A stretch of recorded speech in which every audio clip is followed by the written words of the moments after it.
Hello, children. Now, as we are talking about kingdom fungi, and now you're aware that kingdom fungi has got four different classes, and each has its own set of characteristics.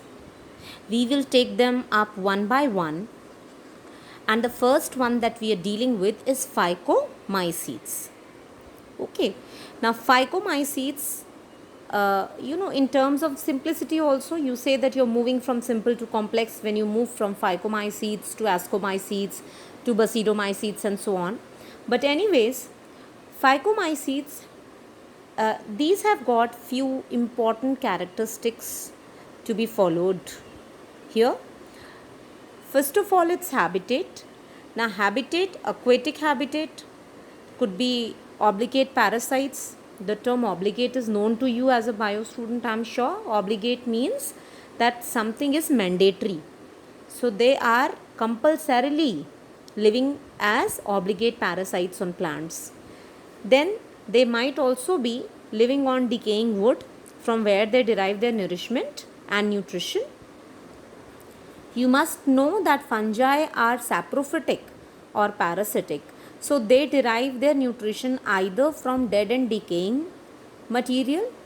They have the power and capacity to dissolve any organic form, of a chemical in organic form, and then break it down with the help of the chemicals that they release on it, and then they make it soluble enough to be finally taken up by them. That is how fungus grows, on a particular substratum.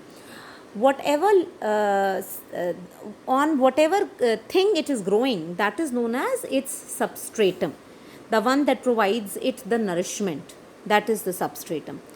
Then it is growing in moist, damp places as well. Now, another property is that it is aseptate and cenocytic by nature. So the hyphae or the mycelium is aseptate and cenocytic. Now, what do you mean by this? To understand this, you must understand here that the fungus doesn't have a cell-like structure. Okay, rather it has got thread-like structures, long thread-like structures like this, and these are all present together, intervening, and just jumbled up like that. This is a very high resolution diagram that you are seeing here, otherwise they will all be seen very thready and all jumbled up. So when you see them closely, you will see that they are long thread-like structures in which compartments or interseptums are not present. See, I have not drawn any transverse line to compartmentize this structure. So there are no compartments. So there will be nucleus all over, multiple nucleus condition present, and then there would be, of course, cytoplasm present like this, and then there would be vacuoles like this. Hope you are understanding, because this is the very basic knowledge about any fungus mycelium. So you have got nucleus, you have got vacuoles,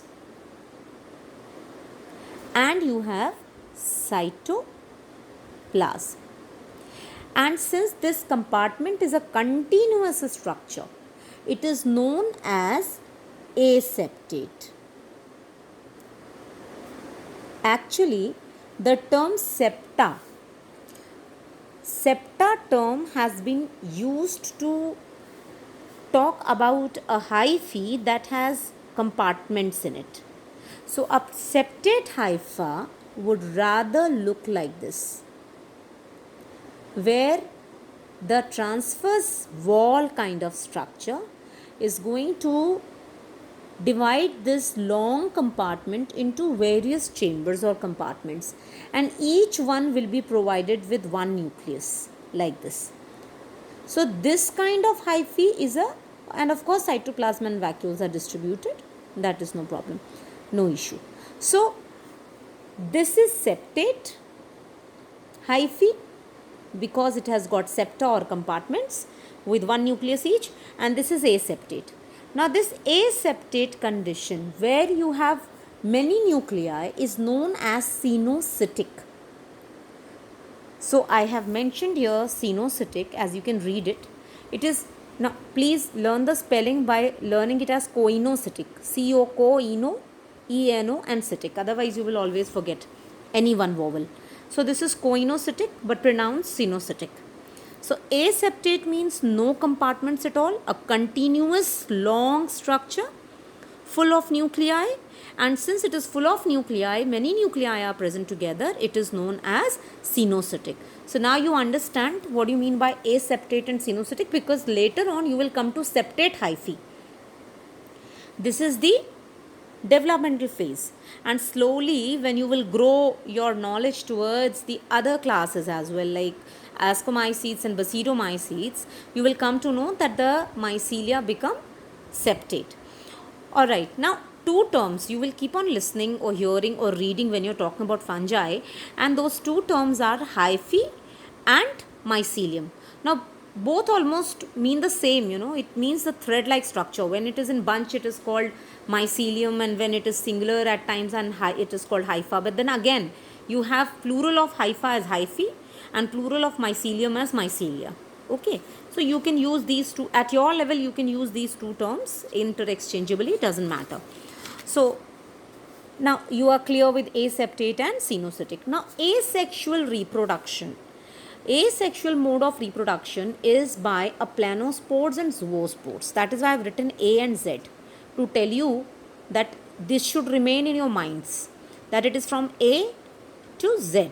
That is why A and Z has been written here. A for planospores. A plano means plane surface. Something like this with a nucleus is your aplanospore. And zoospore will be something of this sort, with flagella. So obviously this is, plain. So it will be non-motile. This, as you can see, flagellas are present. It is obviously going to help this structure to float in water or to move with water current, and thus it is known as zoospore. So this is motile. Motile means something that can move. Generally we talk about gametes in this term. So motile gamete would be something that can move, and here zoospore can move, and a planospore cannot move on its own. It can move with the water current, but it won't be able to move on its own because it is lacking flagella. So you have asexual reproduction by aplanospore and zoospore. Now the spores are formed inside the sporangia, and that we have already discussed in my previous video, and you have seen that. Just giving you a quick review. I hope you all will remember the moment you will see this diagram. We have talked about it as to how the sporangias were formed. So now you remember this was columella. This portion was columella, and there were numerous spores being formed. Now the term endogenous is used to say or to describe the spores that are formed inside the sporangia. So you have these as endogenous spores because they are inside the sporangia. This is the sporangiophore. This is the normal hyphae from where it has become vertical all of a sudden. I mean, when enough food was there, it has chosen to undergo reproduction now. And this is how the spores are formed. Now, the spores are formed inside the sporangia, hence endogenous spores. At times, spores are formed outside the sporangia as well. And then they might be given another name such as conidia, as in Penicillium notatum, that we will talk later on in another video. So you have got, finally you have got asexual reproduction by spores which are formed endogenously. Now, sexual reproduction is by fusion of gametes to get zygospore. So since we cannot use the term zygote here, since that term is saved for higher plants and animals, we are using the term zygospores, because here the formation of these spores is not involving any sexual organ system. So they are not real sex cells that have given rise to zygospores. They were simple gametes which were formed by simply uh, dividing the nucleus. That is why we use the term zygospore. Now zygospores could be of three types. They could be isogametes, anisogametes and oogametes. Isogametes, as the name indicates itself, and iso you all know as a prefix is used to say when two things are similar. So isogametes will have similar kind of structures as playing as gametes. Anisogametes means they are a bit morphologically different. So the kind of reproduction will be anisogamous, the fusion. But oogametes are the ones which are completely morphologically and chemically also they are varied and different. For example, something that is there in human beings, the egg that is formed is completely different from the sperm that is formed in the male system. So the female egg and the male sperm is completely different from each other chemically, morphologically, internally, and so they are known as oogametes. Okay. Anisogametes means they are dissimilar in size, but they are not very dissimilar in their chemical composition. So they still will be known as anisogametes. Isogametes means identical morphologically and chemically.